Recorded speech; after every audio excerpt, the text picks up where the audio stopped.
Welcome to Brighteon Broadcast News for Tuesday, May 30th, 2023. Mike Adams here, and the title of today's episode is Death of the American City, 9 Trends You Need to Know. And of course, we'll cover a lot of other news in addition to that, but I'm going to actually read for you the 9 big trends here about the death of the American city so that we get kind of a table of contents before we go into more depth and detail. But before I do that, I want to read you this Breitbart headline. This is really indicative of what I'm talking about.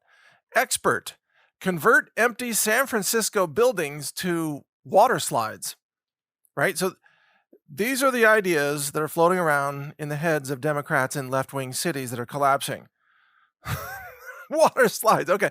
Quote, experts are wrestling with the difficult question of what to do with vacant skyscrapers and commercial real estate in downtown San Francisco, with one suggesting empty buildings could be converted to water slides, as if that's going to bring people back, because, you know, the best water slide experience is that when the slide ends, you get off the slide, you land in a pile of human feces, which is what all the streets of San Francisco are now. That's the best thing at the bottom of a water slide, is a pile of feces. And that's a great metaphor for Democrat-controlled cities, by the way. So fear among local leaders is that the exodus, they're talking about, well, let me back up. San Francisco has been in a state of near collapse since the pandemic. This is Breitbart reporting, because tech industry commuters have left the city and crime is driving retail businesses out.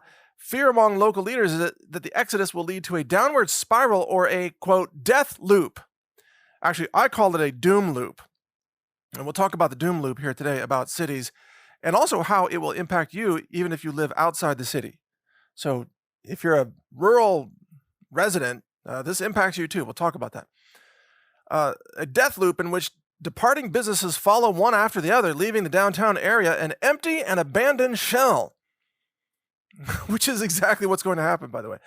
The UK Guardian suggests that urban planners have not given up.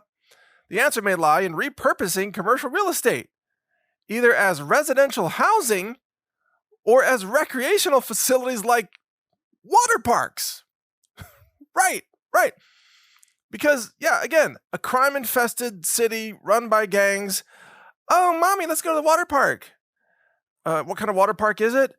I don't know. It's a it's a water slide that's been like ratcheted into the side of an abandoned office building, populated by crackheads and meth heads. You can wave to them as you slide by on the water slide before you plunge into the human feces pool below. Yay! Welcome to San Francisco. Water park. Everybody loves it. So seriously, there's a guy who's, I'm not even going to say his name. He's the co-director of a group called Shaping San Francisco, which obviously has failed in its mission, by the way. And this group, quote, provides walking, biking, and bay cruise history tours of the city, right? And by the way, the only reason anybody wants a tour of the city, or ever did, was because at one time the city was actually a fun place to visit. I remember visiting San Francisco when I was a kid and having what was it, like the white fudge? What was it, the Ghirardelli Square? Is that what it's called? And riding the trolley, you know, the steep roads. And what's that really curvy road called? You know, San Francisco was a fun place to visit. There were tourist things to do. Now you just have to step over feces. Nobody wants to be there. Even the people who live there don't want to be there. So this guy says, what does a de-worked downtown look like? And what he means is an abandoned city. He says, quote, deconstruction is a possibility. Start taking stuff down, i.e. tearing down all the high-rises, tearing down the skyscrapers. He says, quote, why have these towers here if there's no use for them? Exactly. Maybe there will end up being water slides in there, he says. 5 stories of water slides in amusement parks. Why not make a giant pinball arcade? Answer, because it's not 1978. That's why. A giant pinball arcade? These people are delusional. First, clean the crap off the streets. How about let's start there? How about let's start with funding the police, getting rid of violent crime? or at least making a dent into it and having some kind of sanity restored to the city. But my point is, here we are, death of the American city is upon us. America's cities are no longer structurally viable in the economy, at least as run by Democrats. And now people are actively talking about, let's just tear down the skyscrapers or convert them into residential housing. Now, this is the other thing, the other idea that a lot of people are coming up with. Let's let people live in those commercial high-rise buildings. Right. So, first of all, they were not built for residential occupancy, and thus they would never be approved by the city for residential occupancy because they don't have the required, infrastructure for that. You have to have certain safety features, for example, right, to live in there. And you have to have, egress and ingress, access, whatever. You have to have a way for people to get up and down, when the elevators don't work because the power grid's not reliable. You have to have parking or security and all these other things. These buildings, they're not set up as bedrooms and bathrooms, not like 3 bedrooms, 2 baths. Buy this apartment. No, they're set up as office floors. They don't just readily convert into residential housing. However, I would imagine that what the mayor of San Francisco is going to do is the same thing that the mayor of New York City has done, Mayor Eric Adams. He has turned over 50% of the hotel rooms in the city to illegals. And the city is paying the hotels, and mandating this, by the way, and paying them to house illegals who are trashing the hotel rooms, by the way. Like drugs and sex parties and just tearing up everything is what's being reported. Having sex in the stairwells, leaving used condoms all over the place. Or who knows what else is going on, drug use, child trafficking. So New York City hotels, which were once used by tourists, are now used by, child trafficking illegals who are having parties in the hallways. That's what's going to happen in San Francisco if they keep these buildings up. Eventually, these buildings will be occupied by gangs, like right out of a dystopian science fiction movie. And you'll have gang warfare floor to floor. And the more powerful gangs will probably control the higher floors because they have, a bigger view, a more advantageous position over the city. And, they'll smash out certain windows so they can shoot out of those to keep other gangs away. And they'll have like sniper positions up there on the upper floors. And whoever controls the roof has, of course, the best sniping position of all. So San Francisco skyscrapers will be sniping nests for gang snipers to shoot other gang members and members of law enforcement, by the way. So that's what's actually going to happen to San Francisco, in case you're wondering. That's where it's actually going. It's not going to be water slides and pinball arcades, okay? It's not going to be another new form of Disneyland in San Francisco. It's actually going to be death, assassinations, human trafficking, rapes, the whole deal. It's a collapsed dystopian society.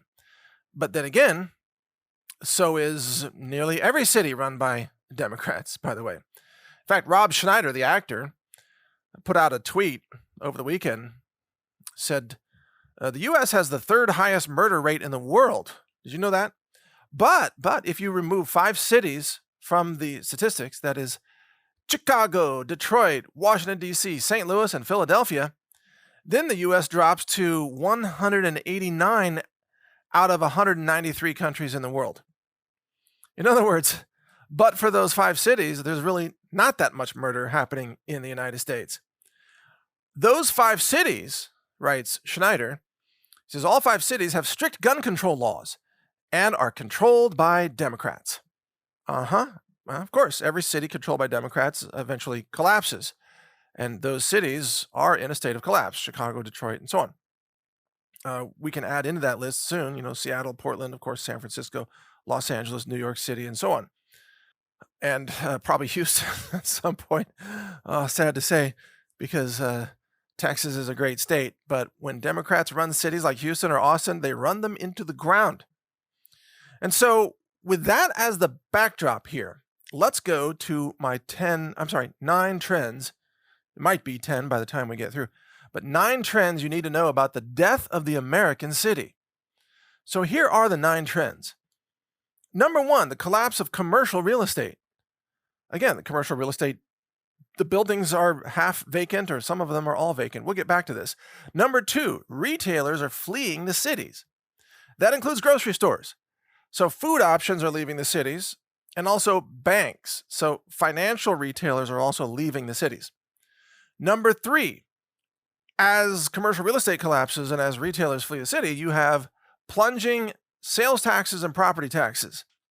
So the revenue sources for the city and the county, they also collapse. And this begins the financial doom loop. Don't have the money? Well, you can't keep infrastructure running, right? So that's point number 4, collapsing city infrastructure. Well, there go the lights. Oh, the power grid's not functioning anymore. There's just no money for it. Oh, the water system doesn't work anymore. Drip, drip, drip out of the faucet. Or drip, drip. It's like weird feces-infested water goblets coming out. Emergency services collapses. Roads collapse. Bridges collapse. Like literally in that case, they just fall. And as the cities run out of money, they will just stop doing maintenance. I mean, this is already happening. You can see this if you live in these cities. And then point number 5, of course, no funding for police or emergency services, including firefighting and so on. Ambulance, I know it's not always city funded, but paramedics are. So I'm just saying that first responders and emergency services will be gutted as these cities run out of money. Number 6, skyrocketing violence, murder, and mayhem, which we just saw that in those 5 cities, horrible murder rates. Number 7, mass migration of refugees into the suburbs and the rural areas. This is what affects you, by the way, even if you live out in the country somewhere. Depending on how far away you are from the cities, you're going to receive a bunch of refugees fleeing the cities. And I don't even mean that these are like refugees from South America. These might be American refugees. These are going to be like liberal refugees, left-wing refugees who are finding out that their cities are not livable in a state of collapse. If the water stops working and the power stops working, what do? At some point, you have to just leave. So you're going to have mass migration out of the cities into the suburbs and the rural areas. Number 8. Point number 8, you're going to have climate lockdowns thanks to the new upcoming WHO treaties. We'll talk about this a little bit later. Climate lockdowns will be when globalists say, oh, there's too much carbon. We have to lock everybody down. No transportation, limited electricity, limited food consumption, no meat. What else? Can't go to work, just locking you down like it was a pandemic. But there is no pandemic. They just say it's the climate. It's the climate crisis. Everybody locked down. Well, they can lock you down in the cities very easily because, well, where are you going to go? There's only a few ways in and out, and it's easy to control a large number of people in a city infrastructure. Very difficult to control people out in the countryside. It takes a lot more personnel than it's worth in terms of government, but they can lock down cities very easily. And then point number 9, which is kind of related to that, is the easy roundups for the quarantine camps. So when they want to round people up and take them to the quarantine camps in the next pandemic for mass extermination, it's very easy for them to do so in the cities because that's where people are. That's where people are defenseless too. That's where people don't have firearms, or I should say the law-abiding citizens don't have firearms. Of course, the criminals do. But given that the globalists are pushing a depopulation agenda, right? They want to exterminate billions of human lives on this planet. Where do those human lives concentrate? In the cities. Oh, yeah. Isn't it like 80% of the American population lives in cities? So if they want to kill, 250 million people or more, where do they find those people? In the cities. Very easy for them to do so. And also, by the way, in the city, it's easy for them to release more bioweapons because that's where it's going to spread with the most population density, in the subways, right? In the bus stations, whatever, in the airports. It's all in the cities where the depopulation pushers are able to achieve their twisted, demonic goals of mass murdering billions of human beings.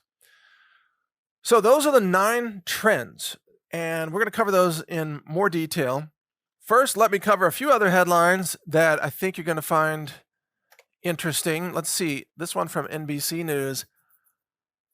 Okay, Lukashenko, this is the president of Belarus, is promising nuclear weapons for any country that joins Belarus and Russia.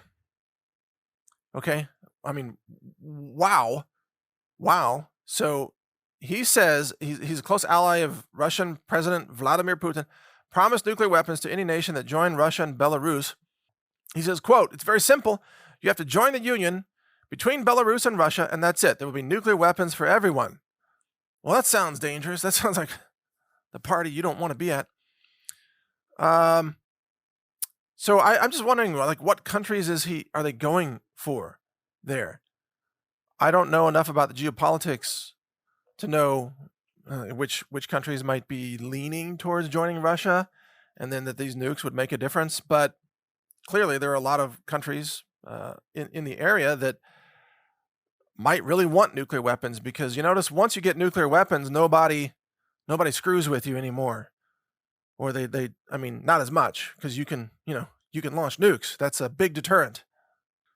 So if you were wondering how quickly things go nuclear in this world war, which is the topic I covered yesterday, just think about this, that Belarus is promising more nuclear weapons to more countries, and it's like a saloon full of cowboys with all their revolvers out pointed at each other's heads. At some point, all it takes is one trigger pull and all hell breaks loose. That seems to be where it's going. Next story here from bizpackreview.com. Shocking. Remember the non-American guy who drove the U-Haul into the barricades in front of the White House like 2 weeks ago or something? And then the media breathlessly announced, "Oh, we found a Nazi flag inside the U-Haul. There was a Nazi flag." And they charged him with trying to assassinate Biden, which is a joke. They charged him with all kinds of stuff. And that guy's name was Sai Vashirth Kandula, a non-citizen, 19 years old. He was charged with threatening to kill, kidnap, or inflict harm on a president, a vice president, or a family member. He was charged with assault with a dangerous weapon, reckless operation of a motor vehicle, trespassing, destruction of federal property, blah, blah, blah. Well, guess what happened? Guess what just happened?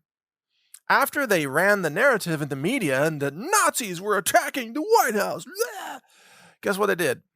From the story, quote, "Prosecutors dropped every single charge, leaving Kandula with nothing but a single count of degradation of property of the United States." That's it. So they dropped all the charges except whatever charge goes with him, like hurting a concrete barricade. So he might have to repay for the barricade, a couple grand, and that's it. So why are all these charges being dropped against him, huh?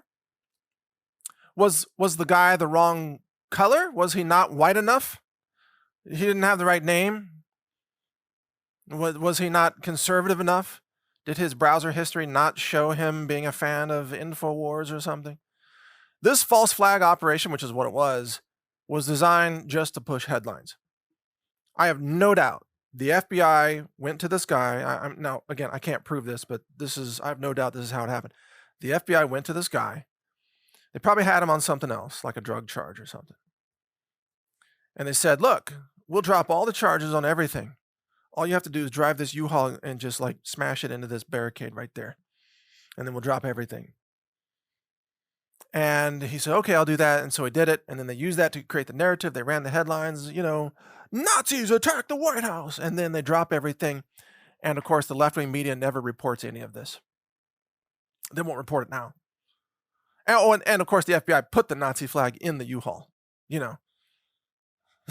just because that's their narrative. Remember, they have to create the Nazis because there aren't any, except in the administration itself, left over from Operation Paperclip.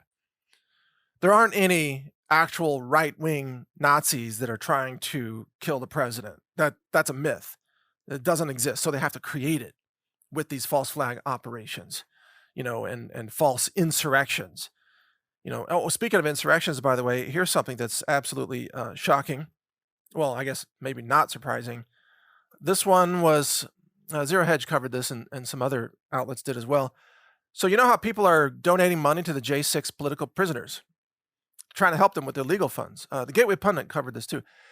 So a lot of people have donated money for the legal defense of these J6 prisoners, because a lot of them are, not well-off individuals in terms of finances, and they need assistance.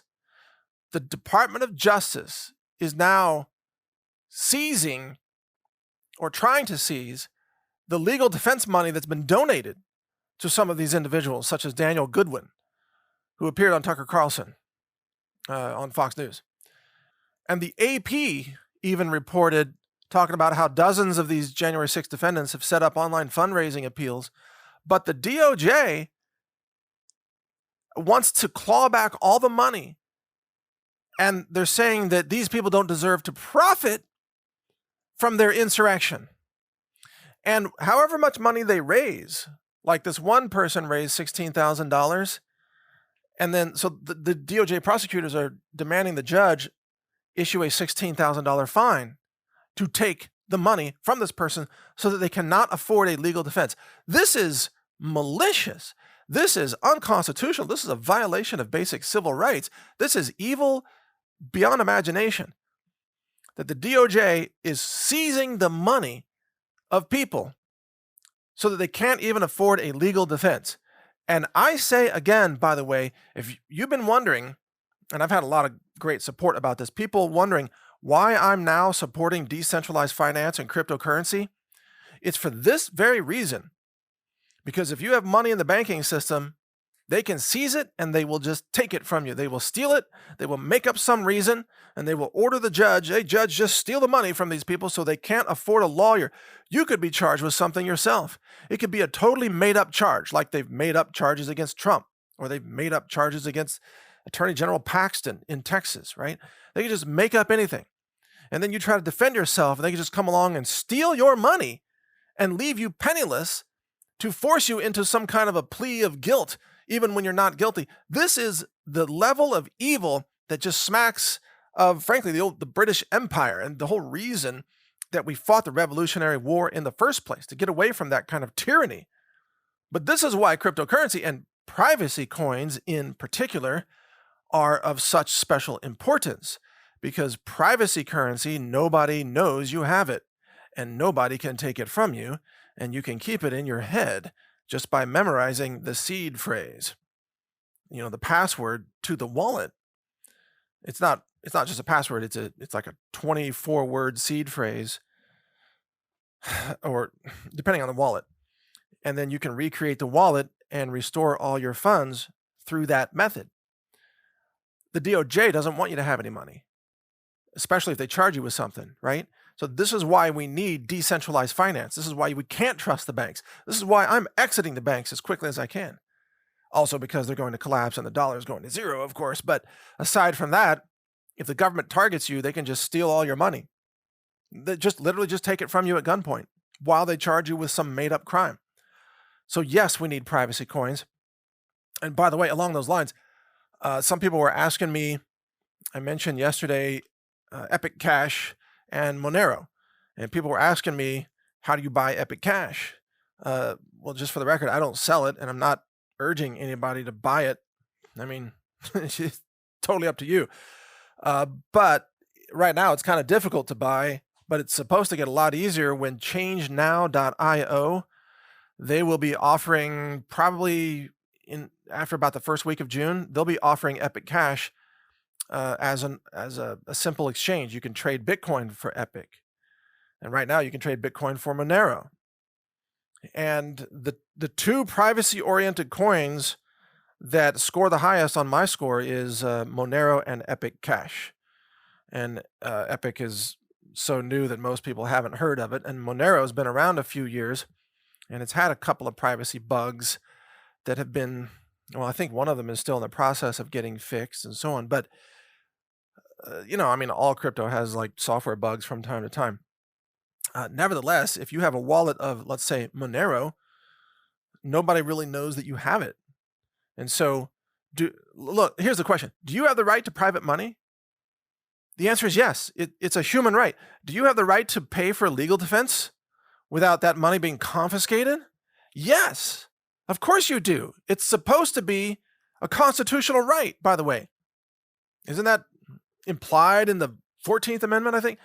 And by the way, do you have the right to receive donations from people if they want to support your legal defense without the government coming along and stealing that money? Yes, you have that right. Well, what if the donations were made in Epic Cash or Monero? The DOJ wouldn't even know how much they were. What if you're a J6 defendant and you can receive donations in a privacy-oriented digital money system, and then you can pay your attorneys in digital money? That's your solution. No one can seize it. And by the way, in Canada, remember the truckers, anybody who donated to the truckers, right? They got their bank accounts seized. That was the other big breaking point here. This is why RFK Jr. is all in with Bitcoin and crypto now. And I'm in a similar situation. When I saw that, I'm like, oh my gosh, the banking system has been weaponized against we the people. And Bitcoin, sadly, Bitcoin is a fully transparent, fully open blockchain system. There are so many companies out there like Chainalysis or Chainalysis as it's called, I think, that monitor the Bitcoin blockchain, and they gather people's information through metadata and through exchanges. They can trace your wallet, your name, your expenditures, how much you've received, everything. Bitcoin is not private, nor is Litecoin, nor is Ethereum. Most of the coins are not private. Only a few coins actually have privacy built in terms of the blockchain algorithm. And those, I think, are going to be the most viable coins in the long run here, because the government is going to try to confiscate everybody's money, both in the banking system and outside the banking system, because the government's going broke, as we've witnessed with the debt ceiling fiasco. Government's broke. And when it comes down to it, if they have to either collapse or, let's say, steal everybody's money, which choice are they going to make? Oh, they're going to steal everybody's money. They're just going to seize your money, seize your bank account, take it if they can. Of course they're going to. I mean, you have to be a fool to think that the government's not going to steal your money at some point. Of course they are. They do it every year, with income taxes and what have you. All right. But by the way, as a practical homework item, I do want to encourage you, go to changenow.io. That's the web address, just changenow.io, and learn how to use it. It's very simple. You can just, get yourself some Bitcoin, and then you can exchange some Bitcoin for something else. And it's very simple. You enter your email and you say what you want to exchange, and they have a really good exchange rates there too at changenow.io. So that's how people are going to acquire these other privacy coins, in a very simple way. Oh, and one more story before we get back to the list about the cities from Fox News. Target, the Target retailer, marketing VP, holds senior position at organization pushing secretive transgender policies in K through 12 schools. And why are we not surprised? So Carlos Saavedra is vice president of brand marketing at Target and a treasurer at GLSEN. I don't even know what that stands for, but that's this group that pushes transgenderism into schools, pushes gender transitions, sexually explicit books, gender ideology at all levels of the curriculum, and so on. Okay, so this is, in my view, it's a satanic organization. So here we have another piece of evidence that Target, at least one of its executives, is tied to a satanic group. And this is in addition to Target actually partnering with a Satanist to design transgender clothing for children. I mean, for young children. I mean, you talk about completely insane, completely demonic. But apparently, the Satanism has infected the upper ranks of Target. And Target is doubling and tripling down on all this. Target's not saying, oh, we're sorry, we made a mistake, we're backing away from this. No, Target is out there saying, essentially, we're going to keep pushing this stuff. And, we're going to target your children for transgender mutilations and whatever else goes with that, which is typically pedophilia, by the way. So Target, the pedo retailer, So, of course, continue your boycott of Target. Not only should you sell all stock of Target if you happen to have any. It's probably crazy to have your money in the stock market at this point anyway. That's just my opinion. But also, do not shop at Target. Don't buy anything there ever again. And you might wonder, well, where am I supposed to buy stuff that I need? This is what happens when the mom and pop shops are destroyed by the big box stores, and then the big box stores end up being run by Satanists. We need to restore local commerce. So try to support your local shops if there are any remaining, and find alternatives. There are some made in America online small retailers that sell a lot of products that are not tied to Satanists, by the way. And even ourselves, we are expanding our product line. I know we don't sell the typical stuff that Target sells, household goods and so on, but we're working on expanding our product line, and we're working on a new partnership that will launch a full line of preparedness and survival supplies coming up soon. I think in June, by the way. And we are selling these silver-infused pillows, the Silverite pillows, at healthrangerstore.com right now, that people are going to love. We sold a lot of those pillows over the Memorial Day weekend, by the way. And if you bought one, wait till you get it. You're going to love it. It's the most comfortable pillow, the natural kapok fiber, the silver infusion, double layer of silver on the outer pillow case and the inner pillow shell. And you can remove the kapok fiber if you want to make it less thick. You can adjust the thickness of it.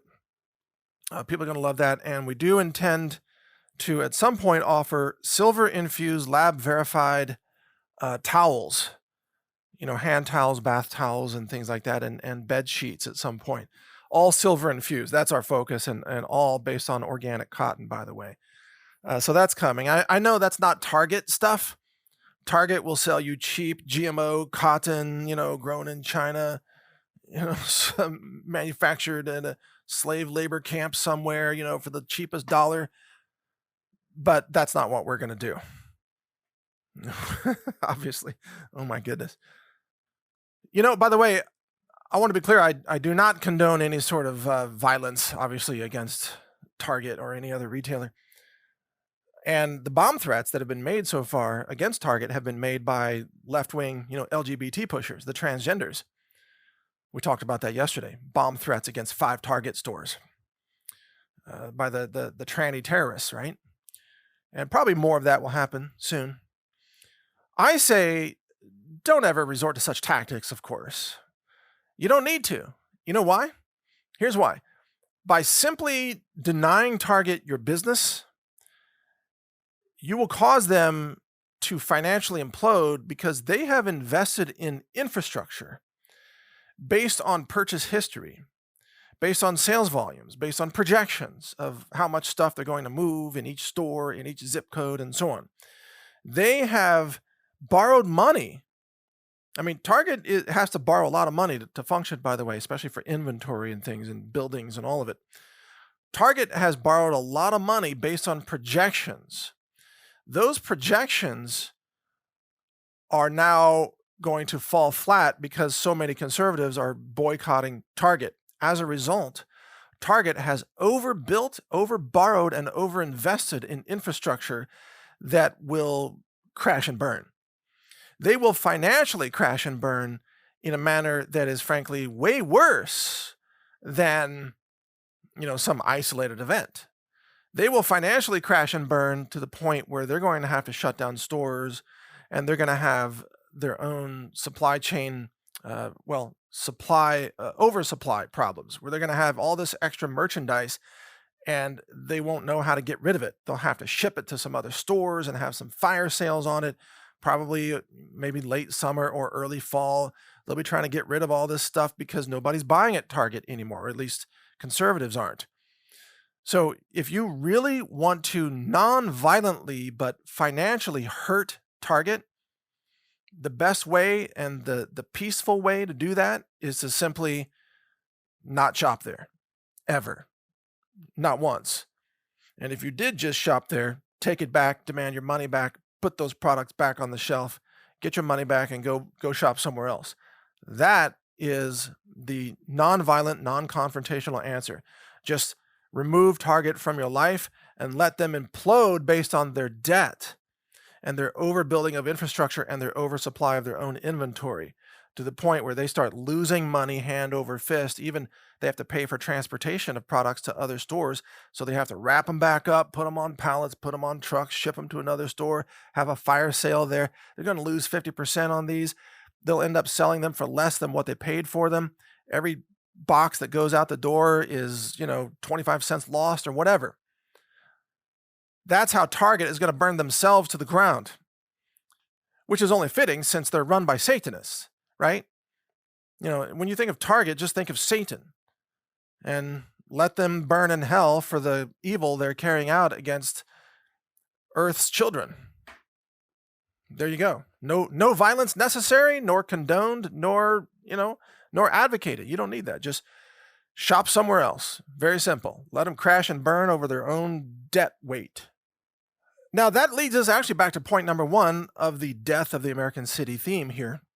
And we're going to go through the 9 points in a little more detail. So point number 1 is the collapse of commercial real estate. So remember that Target leases a lot of their buildings, and so does Walmart, by the way. Well, as Target goes under, eventually some of these stores will go bankrupt and they'll close them down. So there will be empty commercial real estate sitting there, along with empty skyscrapers in a lot of these liberal cities and, empty small shopping malls and whatever. A lot of empty real estate. The banks, and I didn't even put this in as one of the points, but the banks gave the loans to support the commercial real estate. As commercial real estate collapses, because of course, refinancing has to take place typically every 3 to 5 years, usually, banks will not want to give loans for real estate coming up, commercial real estate, because of course there are no tenants or not enough tenants. Without occupancy, you don't have the revenue. Like if you're a property owner, let's say you own a high-rise building that you bought for $500 million or something, and you need, of course, a bunch of tenants in there paying rent for you to be able to go to the bank and say, hey, give me a loan, and here's my paperwork on the income I have because all these tenants are paying rent, right? The bank would normally give you the loan based on the income you're receiving as the building owner. If that income is slashed by 50% or 70%, the bank's not going to loan you any money. So you can't get refinancing. Your income is plummeting because fewer tenants, but you still have fixed costs on the building. You have fixed costs related to maintenance, for example. Electricity is mostly fixed, although maybe not entirely if certain floors are not occupied. There's no air conditioning on those floors. But you still have elevator maintenance, you have, groundskeeping, you have security, you have property taxes, and you got to pay off your loans because you probably overpaid for the building a few years earlier, so you have fixed loan costs. What this means is that these property owners are going to go bankrupt in record numbers. Commercial real estate is going to collapse, and with it, a lot of banks are going to collapse because they wrote the loans, and they can only write off so many loans. This process is going to continue over the next several years. It's not all going to happen all at once, not just this summer, for example. This is going to play out for the next 3 to 5 years as the cities are gutted and the banks that loan money for these buildings, they find themselves in dire straits. Point number 2, or trend number 2. Remember this one? Retailers are fleeing the cities, including grocery stores and eventually banks. So we just saw Old Navy shut down its last store, I think, in San Francisco. We've seen many other retailers shutting down because they can't handle all the theft, just rampant shoplifting. And this is going to reach into grocery stores. Before long, grocery stores won't even be viable in a lot of these left-wing cities because the crime will be so out of control that it's just not worth running a grocery store on 2% margins when people just keep walking in and looting all your meat products or something. So grocery stores will shut down. Clothing retailers, right? Target stores, even Walmart and so on. They will all keep shutting down to the point where these cities are gutted of retail options and they become food deserts where the people who live there have nowhere to get basic supplies. they're going to end up going to, I guess, convenience stores to get things like toilet paper, or maybe there'll be dollar stores or something still remaining, but even those will be looted, because I saw stories recently about a lot of thefts at dollar stores, people going in and stealing things that are valued at $1.25. I mean, that's how desperate they are. If you're shoplifting items that are $1.25, you're in dire straits. Things have gone poorly for you. But a lot of people are desperate. So these inner cities are going to be just chaos, lawless, mayhem, with really no functioning police, no functioning businesses. I mean, everything boarded up, bars over the windows, if anybody can afford them. And then eventually it's just going to be people living in all these abandoned buildings, and it's just going to be, how do you even describe it? A giant collapsed dystopian science fiction movie. Okay. Point number 3 I mentioned before was then plunging property taxes and sales taxes because of the doom loop. What's critical to realize here is that the sales taxes are relied upon by these cities. I'm talking about retail sales, right? From grocery stores and from consumer product stores, from Best Buy, from Walmart, from Target. And the property taxes of the commercial real estate. These are primary revenue streams for the cities and for the counties. And these revenues are used to provide, in addition to bribery and, money laundering and payoffs of the connected political elite, in addition to that, they're used to try to keep the infrastructure running. So as these revenues dry up, the infrastructure will collapse, which is point number 4, collapsing city infrastructure. You're going to have more power outages as the utility poles aren't kept up, and after storms, things won't be rebuilt as quickly. Now, I understand that a lot of utility companies are not necessarily funded by the city or even the state. A lot of them are private. But there are other infrastructure items, such as the water supply, the roads, bridges, and so on, even road signs, that are funded by cities and counties, and those will tend to erode as funding dries up. Imagine not being able to even use a highway, because the road's so bad you can't even drive on it anymore. So collapsing city infrastructure will make it more and more difficult for anybody to even enter the city, to even, let's say, deliver the mail. And we saw there was a zip code in Seattle where the U.S. Postal Service temporarily refused to deliver mail in that zip code because of all the theft. Well, what do you think is going to happen when crime gets even worse and you have more of an economic collapse? You're going to have trucks hijacked going into any city to deliver something, right? I'm talking about 18-wheeler long-haul rigs, and I know some of you listening are drivers of those trucks, and I know that you're nodding your head in agreement when you say there are certain areas of certain cities that you will not go to. I know this because I've talked to some of your folks there. There's certain areas you just won't go. Why? Because you don't want to die. I don't blame you. And that's going to expand. You're going to see more and more individual truckers, contract truckers, by the way, who are really suffering, being put out of business left and right now, which we should talk about in a second. But also transportation companies that are going to say, we just won't deliver to downtown San Francisco. We won't deliver to downtown Seattle or Portland or Chicago or wherever. That's going to rapidly increase. And you know what's going to cause that to reach a tipping point is when the commercial insurance companies say, we will not insure your trucks if you deliver into these inner cities. You will have no insurance because the claims are too high, too many hijackings, too much looting activity, too much crime, too many truck drivers being, attacked or beaten. So when the insurance companies pull out, and you saw that State Farm is pulling out of home insurance in the entire state of California, right? We covered that yesterday. More insurance companies are pulling out, and this is going to cause trucking and transportation companies to pull out of those cities. When that happens, you almost have like an Escape from LA type of movie scenario with Kurt Russell, where nothing goes in or out of the city, and it's just a collapsed death zone, criminal infestation zone, where there are really no remaining functioning businesses.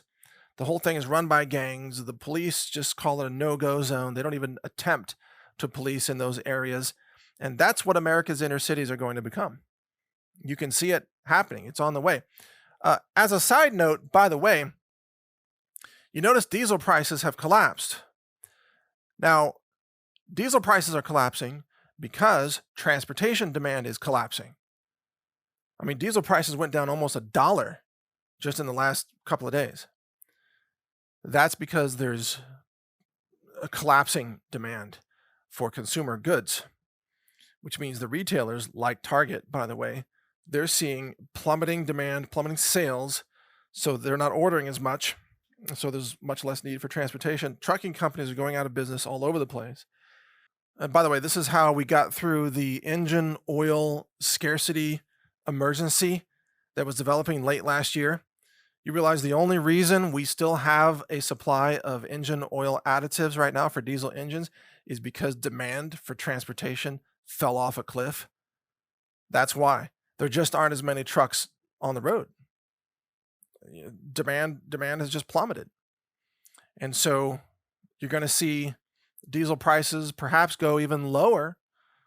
And eventually the refineries are going to have to, really cut back on their output. And we'll see what happens with OPEC and the oil production cartels out there. But look, the Fed raising interest rates has collapsed sectors of the economy, and it is causing a lot of people to run out of money and go out of business. And that's been the plan from the Federal Reserve the entire time, was to cause widespread joblessness and bankruptcies and collapse the economy in order to stop inflation. Notice they never think that maybe they should stop printing money to stop inflation. No, they just want to punish the American people and cause enough bankruptcies to reduce demand. That's quite literally their strategy. All right, number 5, no funding for police. Now, of course, Democrats, they want to defund police anyway because they hate law enforcement and they enjoy chaos, lawlessness, and violent crime. But when cities and counties have no more funds because commercial real estate has collapsed and because retailers have fled the city, then they may not even have a choice about funding police. So we're talking about police in these cities who are already, by the way, neutered in a sense because they're told to really not do their jobs. They're told, don't stop shoplifters. Don't touch a violent criminal if he's a person of color, let's say. You might be caught on video and might be called racist, whatever. Police in these cities are already told, don't do your jobs. Soon, they will be told, go home, we can't even pay your salary. These cities will be essentially unpoliced. These Democrat-run, left-wing, collapsing cities. There will be no police presence of any meaningful level. They won't exist because there's no funding for it. And so the chaos is going to, of course, expand. And the few cops that may still be kept on payroll just to have a theater of some police presence, those cops, if they're wise, street smart cops, they will know that they are outgunned, 100 to 1 by the gangbangers that run these cities.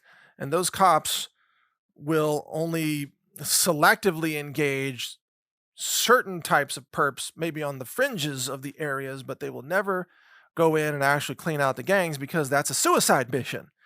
And those of you who are cops listening to this, you also know exactly what I'm talking about.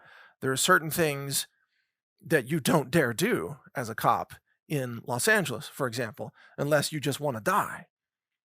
You can only kind of police around the edges of the problem. There just aren't enough cops, aren't enough resources, and not even political willingness to go in and clean out the root of the problem, which is, the weapons trafficking, the human trafficking, and the drug trafficking, those cartel gangs that all pay kickbacks to the governor, the mayor, the city council, whatever, right? So if you're a cop, you don't mess with that because, even the governor can have you killed. I mean, talk about corruption. California is a great example of it, but it's not limited to California. So police have been effectively neutered in these cities. Point number 6, a skyrocketing violence, murder, and mayhem. That's going to get a whole lot worse to the point where you're going to see shootings every day and beatings every day and machete wielding left wing lunatics every single day. It's not even going to make the news anymore. It's just, oh, another day. I mean, look in Chicago right now. Over the weekend, there were 44 people shot, by the way. Did you see that headline in the mainstream media anywhere? No. It's just another weekend in Chicago, just another 40 to 50 people shot. That number is going to be 100 soon. Oh, it's another weekend in Chicago, 100 people shot, 25 killed, 75 wounded. Oh, a couple of 7-year-olds in there too, shooting children. Oh, just another day in Chicago. That's what it's coming to. All right, number 7, the mass migration of refugees into the suburbs and rural areas. I want to talk about this in a little more detail because this affects you, even if you live outside the city. So first, right now, there is already an exodus out of the cities, but this is an exodus of people who have enough money to get out ahead of time. We have not yet experienced a total collapse of a city like San Francisco, although that's coming. Right now, the people leaving San Francisco are those who are able to sell their home, typically, and they're able to do this on a reasonable timetable, and they make a plan, and they shop for a house, in Idaho or somewhere, and they make a sane move, a rational move decision. They are ahead of the curve. And this is why property prices are being driven up in rural areas. Like, look at Montana. You know what property's going for in Montana now versus 5 years ago? It's insane. I'm seeing the same thing around Central Texas. Property prices off the charts. I mean, even in rural Texas, it's like 2 acres of land is now $400,000. Like, are you kidding me? 10 years ago, 2 acres of land was like $10,000. Now it's 400. And what's going on here? Well, everybody wants to get out of the cities. Everybody who can, everybody who's aware. And so they are bidding up rural real estate. Now, I think this trend is going to continue. So it's interesting. It's hard to talk about real estate as a whole because real estate in the cities is absolutely going to collapse. But real estate in rural areas is, in fact, going to skyrocket. Now, here's what's interesting. UK Daily Mail had an article about this. Let me bring this up.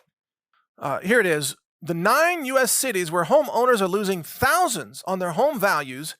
Median sale price in San Francisco drops a staggering $220,000 from a year ago. Data compiled by Redfin marks a shift in the real estate landscape. The numbers unveiled 2 cities in the Bay Area as the worst offenders. Other notable declines occurred in Austin, Boise, Salt Lake City, Seattle, and Los Angeles. Or shall we say, Lost Angels. Oh, man. Used to be the City of Angels. Now it's the Lost Angels or Fallen Angels, right? Oakland, San Francisco, you get the idea. People are getting the bleep out of these cities. And so property prices in the cities are absolutely plummeting, which of course means that property taxes are also plummeting for those cities and counties. But then property prices are going up in the rural areas, like I said. Well, this is going to accelerate. Again, right now it's happening slowly, kind of rationally. People are seeing, oh my gosh, I've got to get out of this crap hole city. I've got to get out into the country. I've got to get to a red state, where taxes are more affordable, where people aren't insane. I've got to get out of this city. It's being overrun, by tranny terrorist lunatics or whatever. Drag queen story time hour everywhere. But there's going to come a day when the exodus out of the cities is a sudden emergency. And at that point, we're going to call people refugees. We're going to have American refugees getting out of the cities in an emergency scenario. Sorry about my background noise dog there. But we're going to have refugees because this is going to happen when the water stops working or the power stops working or the police are just gone. The police are just shut down. When anarchy prevails in these cities, and it's all going to happen at once at some point, slow at first, and then all of a sudden, at some point, you're going to have refugees fleeing these cities with whatever they can carry on their backs. They're going to abandon their homes and apartments, and eventually they're going to abandon their vehicles because the gas will only get them so far and the highways will be all jammed up. You're going to have a mass refugee migration on foot in America, heading, let's say, north or east out of LA, which is going to be a tough trek because it's desert, right? You're going to have a lot of deaths in the desert. That's what happens when you build a city in a desert, by the way, and then you try to flee it. You're walking through a desert. But this is going to happen in a lot of cities. You're going to have a collapsed Chicago, people fleeing Chicago. And where are they going to go? Rural Illinois. They're going to head south, maybe west. You're going to have collapsed probably Houston, Texas, or collapsed Austin, Texas. Where are they going to head out of Austin? In every direction. Anywhere but Austin, will be the motto. Anywhere but Austin. Austin is not survivable. It's not working. Or San Francisco, same thing. No water, no power, no police, no protection, no chance of survival. What do? You flee. How do you flee? Any way you can. What do you take with you? Whatever you can carry. This is another important use case for having cryptocurrency, by the way. As much as I love gold and silver, you can only take so much of it with you in your pockets, as Smeagol says, in your pockets. Because at some point you get robbed and looted, or it's just too heavy, whatever.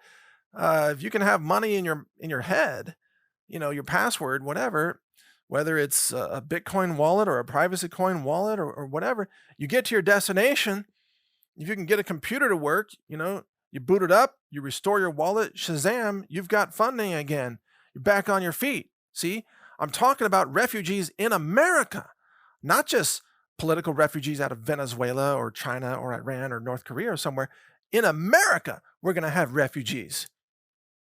And remember, these are people who they couldn't leave before, or just wasn't a big enough emergency yet. But at some point, let me tell you, the calculus going on in people's minds is either leave or die.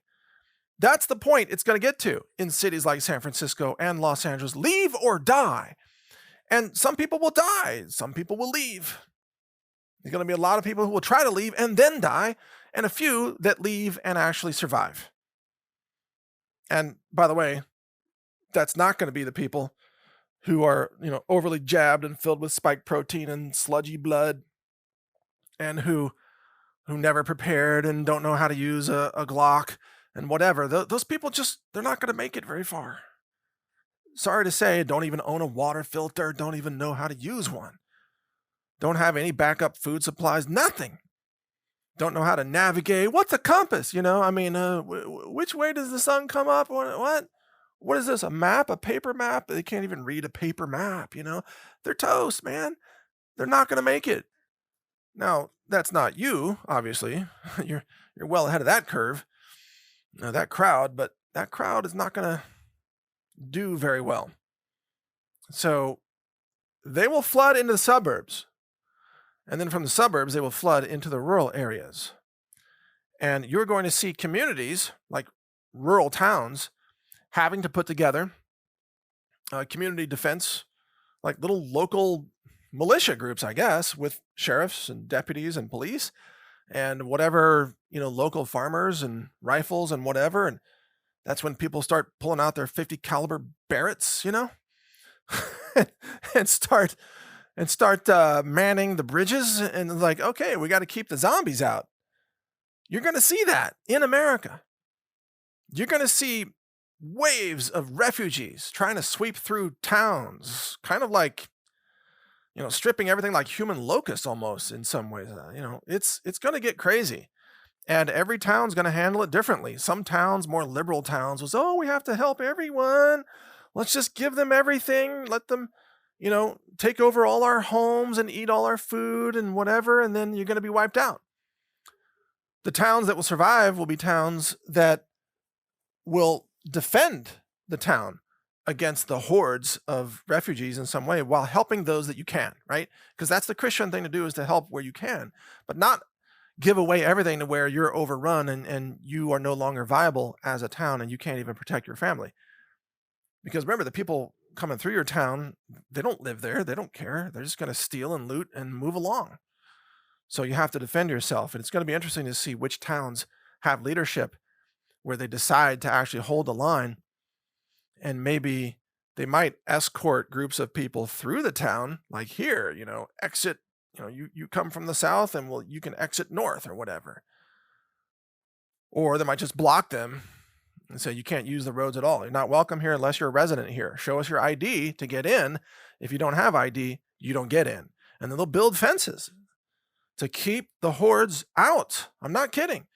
They'll build fences. And then at some point, every one of these small towns is going to have to decide, do you shoot those who break through the fence? And if you don't, then you will be overrun. So at some point, as a town, as law enforcement, again, sheriffs, police, whatever, you're going to have to decide to defend your town. And that's going to mean defending it with deadly force, or you will be overrun. Just saying, that's exactly how this is going to go down. So think about these things ahead of time. Now, climate lockdowns for the cities. This was point number 8. And Max Slavo wrote an article about this. Are WHO climate lockdowns coming? And he's talking about the amendments to the International Health Regulations, the IHRs, and the Pandemic Treaty of the WHO. They incorporate what's called a One Health approach. This scheme, he writes, will give the World Health Organization the power to initiate so-called climate lockdowns. So he says the language of the One Health scam is a tool to create networks and combine efforts towards centralizing power and control. Once that's been achieved, then similar measures that were imposed in response to COVID can be used for climate change, or they can claim loss of biodiversity, or they can claim there's a human disease or a vector-borne disease, or much more. This is also covered by the Daily Expose as well. So the WHO, quote, will be able to forcibly control where and when humans all over the globe are allowed to leave their residences. So we're talking about nationwide curfews, climate crisis, climate lockdowns. You are locked down, stuck in your apartment, stuck in your city building, stuck wherever. This will be very easy for them to enforce in the cities because, again, a large number of people in a small amount of space, and there's only a certain number of roads in or out, and so on.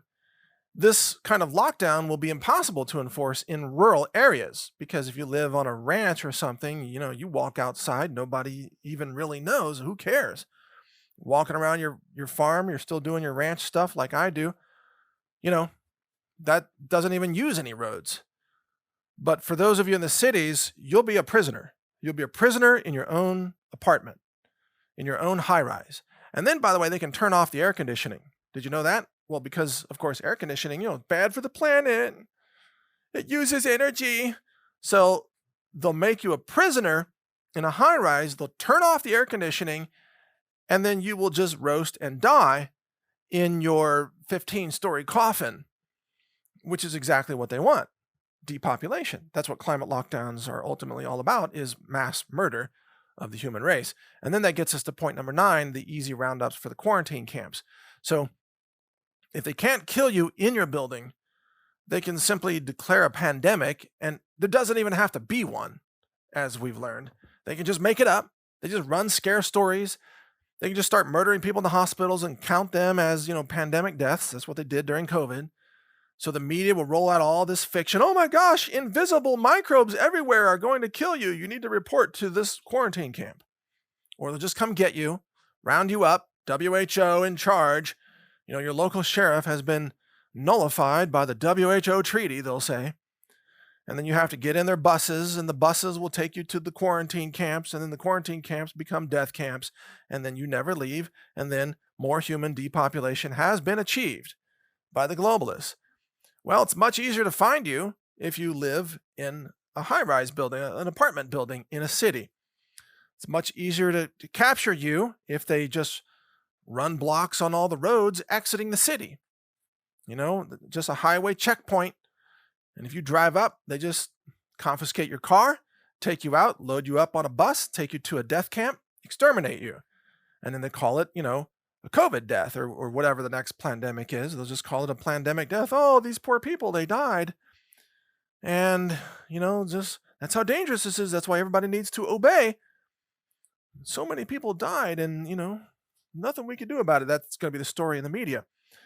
So yeah, they'll exterminate people. They'll just take people off the roads, out of their homes, and they'll just take them to camps and they'll exterminate them. Why do you think they're building these camps in states like Washington? These are death camps. These are death camps. It's extermination. This is modern Holocaust, just under the name of the pandemic, whatever the next one is, which will probably be some combination of bird flu, Marburg, and influenza. A triple threat chimeric bioweapon developed by DoD and released upon the population to achieve a crisis and extermination. That's what's coming. If you're in a city when that happens, you're in bad shape. Unless you know how to get out on foot. That might be the only way to get out, or maybe some like cross-country motorcycle, but then you have to run into fences sometimes. Unless you're really good on your motocross bike and you can leap over fences or something, which would require ramps, I would imagine. You're going to need to get out on foot. And getting out on foot is not something that is easily accomplished. And you're going to need some wire cutters, by the way. And a map and some good shoes, and whatever. I mean, that's going to be a hard trek for anyone. Even a soldier is going to have a hard time doing that. And at the same time, you'll be hunted.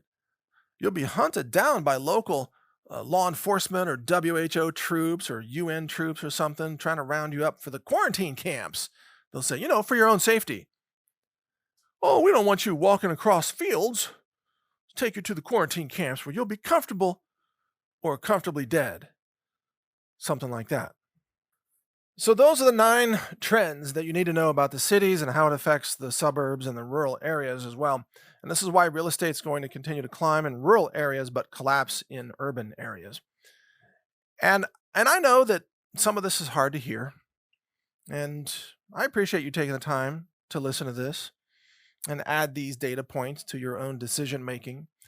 And as you know, the things I'm talking about are easily verified, right? There's going to be a commercial real estate collapse. You can find 100 headlines on that, right, in the financial press. You can see retailers shutting down in the cities, police being defunded, failing infrastructure, right? None of this is theory. This is all happening. Rising violent crime, right? Even migration out of the cities is already happening. You can see the WHO talking about climate lockdowns and the new treaty they're trying to push, which is about to get active, and the quarantine camps under construction, right? None of this is theory. This is all fact. This is all easily verifiable. You know that, and I know that, but there is, of course, a large number of Americans who want to pretend that none of this is happening. Those people will likely not survive. Just to be clear, you're going to be surrounded by a lot of death. I mean, we all are. There's going to be a lot of people that won't make it through this.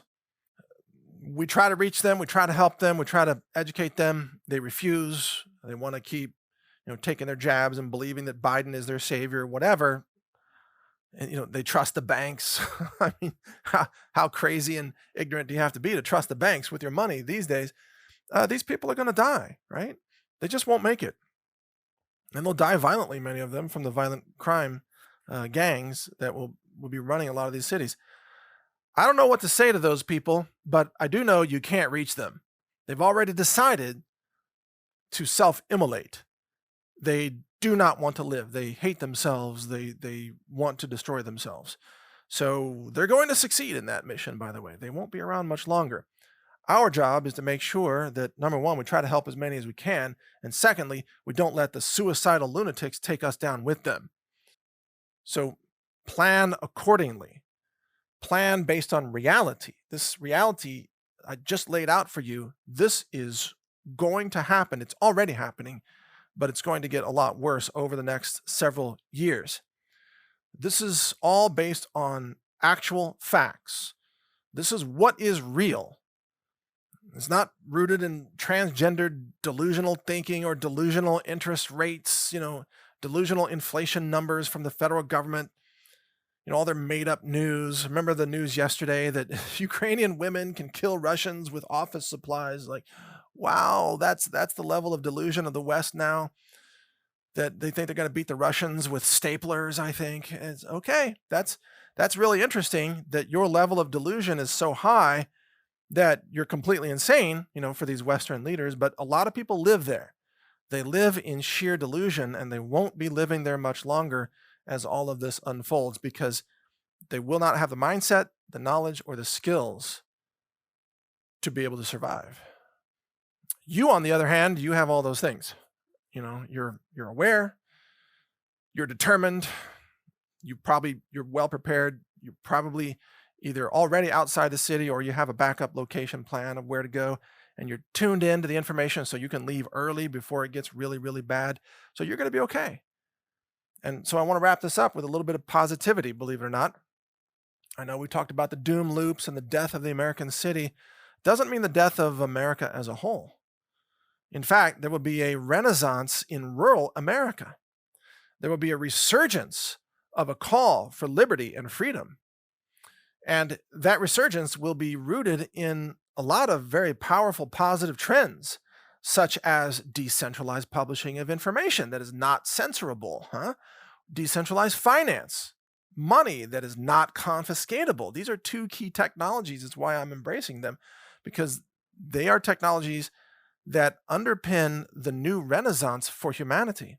Also, self-reliance, learning how to grow more of your own food, learning how to use local currencies, whether it's gold or silver or a barter system or a new state-run currency, learning how to use your own medicine or even make medicine, grow medicine, learning, self-care, first aid, all these things. I talked about over the last couple of weeks, I had a pretty severe injury that happened to me, by the way. I lost a pretty significant amount of blood, and a lot of people would have run to the emergency room.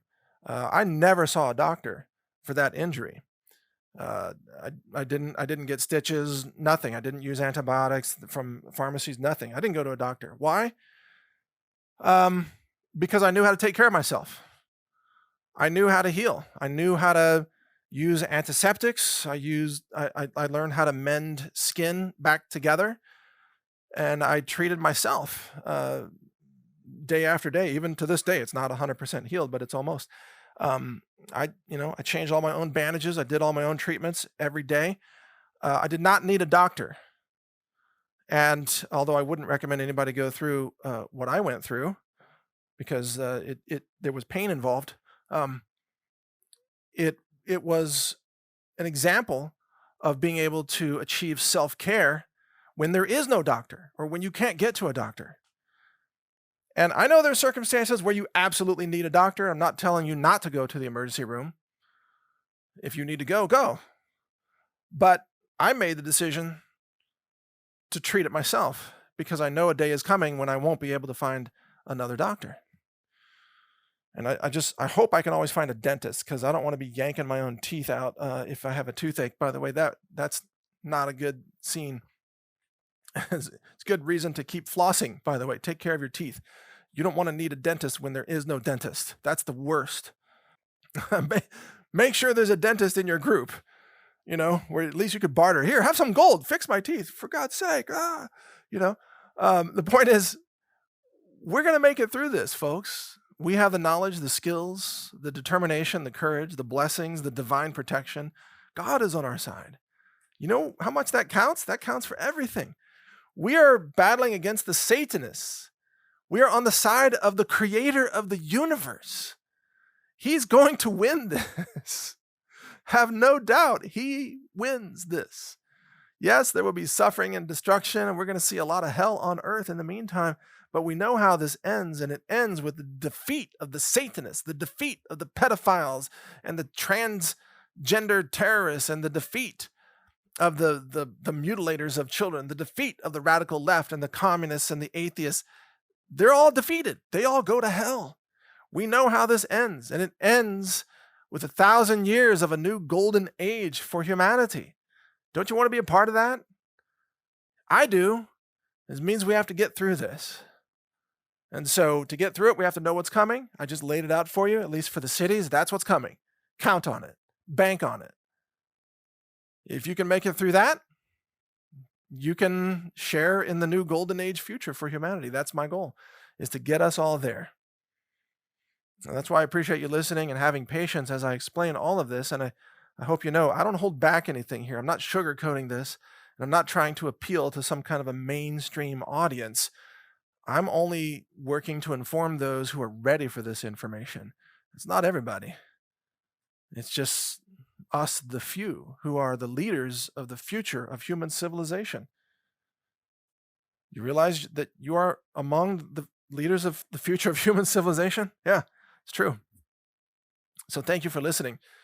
That's what I wanted to cover today. Thank you for supporting our store over the Memorial Day sales event, healthrangerstore.com. The orders start shipping out today, and you'll receive, tracking numbers in your emails. And we should have all the orders shipped out in the next let's say certainly by Friday of this week. So yeah, the next 3 business days should have everything shipped out. Thank you for your patience.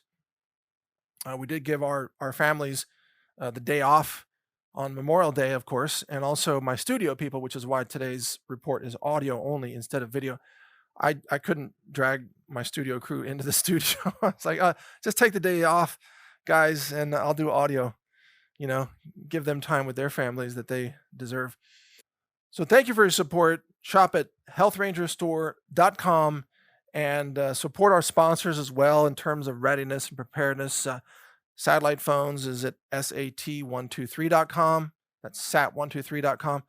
If you're looking at gold and silver, go to metalswithmike.com and compare pricing. That's the Treasure Island company. Very excellent, outstanding pricing, very competitive, high integrity company there. If you're looking at garden seeds, go to arcseedkits.com. That's ARK, arcseedkits.com. If you need an AR-15, go to shieldarms.com. Use discount code RANGER for, I think, $100 off an AR rifle. They have the folding stock rifles, which are very useful, especially now that arm braces are being banned, it appears. Let's see, what else? Oh, yeah, hoplightarmor.com for body armor. That's HOPLITE, hoplightarmor.com. Get body armor there. Discount code RANGER gets you 10% off, I believe. It's either 10 or 15. You can try it and see. Good idea to have some body armor, especially the lightweight stuff, especially if you have to be a refugee, get out of a city. Keep it legal, of course. Always keep it legal, I say, with ammo, body armor, firearms, and so on, but also be prepared. So thank you for all of your support, including with our various sponsors. And we'll be back with you tomorrow from the studio for Brighteon Broadcast News. God bless America. Thank you for listening. Take care. A global reset is coming, and that's why I've recorded a new 9-hour audiobook. It's called The Global Reset Survival Guide. You can download it for free by subscribing to the naturalnews.com email newsletter, which is also free. I'll describe how the monetary system fails. I also cover emergency medicine and first aid and what to buy to help you avoid infections. So download this guide. It's free. It's my gift to you, simply because I want like-minded people to survive.